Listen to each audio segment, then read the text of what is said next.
We are now in chapter 5. And the question coming out of chapter 4 was this an accident or was it a deliberate, intentional act?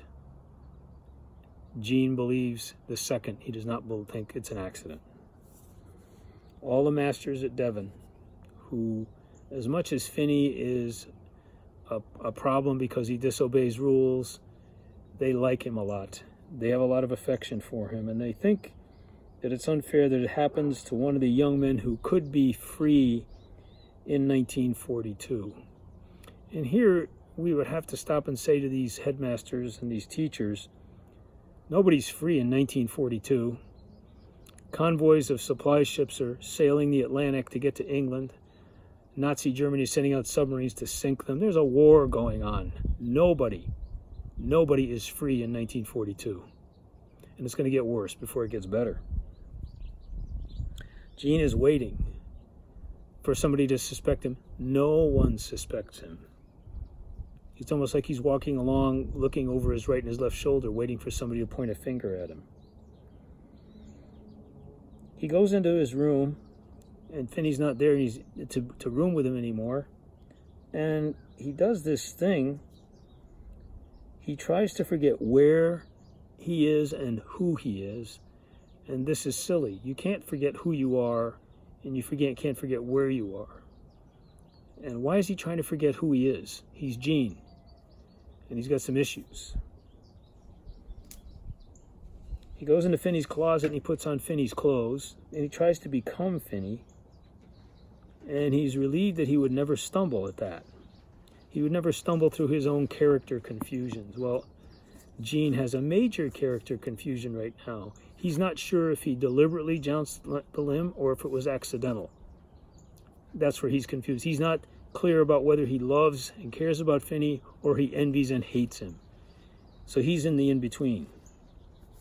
He meets up with Dr. Stanpole. Dr. Stanpole gives him the news. Sports are done for Finney. He will never play sports again. And Gene hears this, and when Dr. Stanpole puts his hand on Gene's shoulder to comfort him, Gene starts to cry. So Dr. Stanpole says, your friend could use a visitor to cheer him up a little bit. And so Gene goes to see Finney in the infirmary, and he walks in the infirmary, and he's waiting for Finney to accuse him to his face. Nothing like that happens. Finney admits that he had this feeling that when he was out on the end of that tree limb, that Gene was right beside him and jounced the limb, causing him to fall. Gene wasn't right beside him. He was farther inward toward the trunk of the tree. And so how much could he make a limb jounce if he wasn't that far out? But Finney's not going to accuse Gene because he has a personal commandment. His personal commandment is you never make an accusation of a friend. You never accuse him of a crime unless you're truly certain. You don't accuse a friend of a crime unless you're truly certain. It's a good commandment. Right now, Gene is accusing himself. And Gene suddenly feels that their being competitors is ridiculous. And he's right. Now, we have swimmers in our group, and I could hire a personal trainer and read a book and watch some videos and try to become the best swimmer. And I'd be barely finishing my first lap when our swimmers would be on their way back on their second one, because there's no way I'm going to be that good. Gene realizes that Finney is different from him. He could never compete with him at sports. He might be able to play on the same team. And knows that Finney would tell the truth. And he's right. Finney is honest. He would tell the truth. So if Finney was going to accuse him, he would have done it right there. He didn't. Later on, Gene will go visit his friend at his home in Boston in the time before school starts. And he finds him different because in the Devon infirmary, Finney looked like an injured athlete. But in his home, Finney looks like an invalid. And this hits home the idea that sports is really done for Finney, that he is crippled physically. And so Gene begins to talk, and he tries to confess. He tries to say, I deliberately jounced the limb. And Finney's reaction is interesting.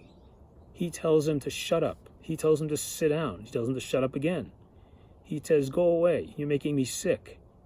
In other words, Finney can't believe that his best friend would do this to him.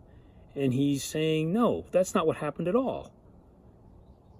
And Gene's attempt to confess is probably, you do something wrong and you say, well, I'm sorry. And you want somebody to say, well, it's okay. And Gene doesn't get that. He gets his friend totally saying, no way.